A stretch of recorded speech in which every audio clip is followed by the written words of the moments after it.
মহালয়া পদটি হল মহালয় শব্দের স্ত্রীলিঙ্গান্ত পদ। স্ত্রীলিঙ্গান্ত তিথি শব্দের বিশেষণ বলে পদটি মহালয়া অর্থাৎ মহালয়া তিথি।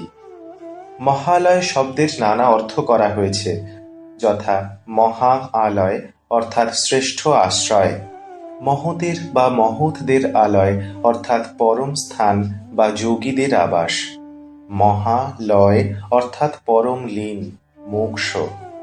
আবার মহদাদির লয় হয় যেখানে, পরমাত্মায় অর্থাৎ পরব্রহ্মে।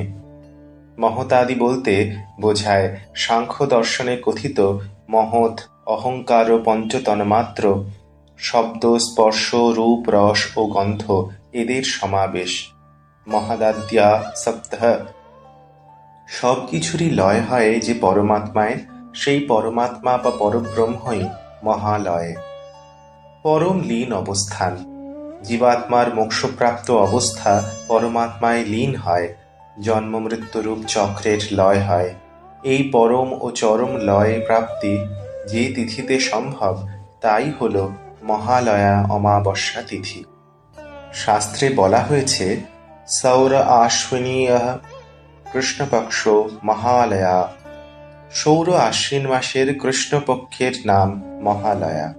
পূর্বপুরুষদের অক্ষয় স্বর্গধাম বা মোক্ষ লাভের দ্বারাই পরম তৃপ্তি ও শান্তি সম্ভব।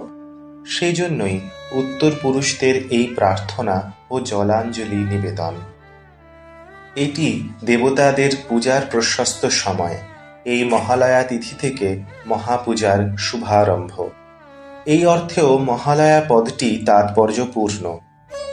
বাজসনেয় সংহিতা এবং তৈত্তিরীয় ব্রাহ্মণে পাওয়া যায়, শরৎকাল দেবতাদের অর্চনার প্রশস্ত সময়। শারদেন ঋতুনা দেবাঃ। দুর্গার এক নাম শারদা, অপর নাম অম্বিকা। তৈত্তিরীয় ব্রাহ্মণেও অম্বিকাকে শারদা নামে অভিহিত করা হয়েছে। শারদা তস্যাম্বিকা স্বসা। শারদা শব্দের অর্থ শরৎকাল বিষয়িনী, আবার দুর্গা।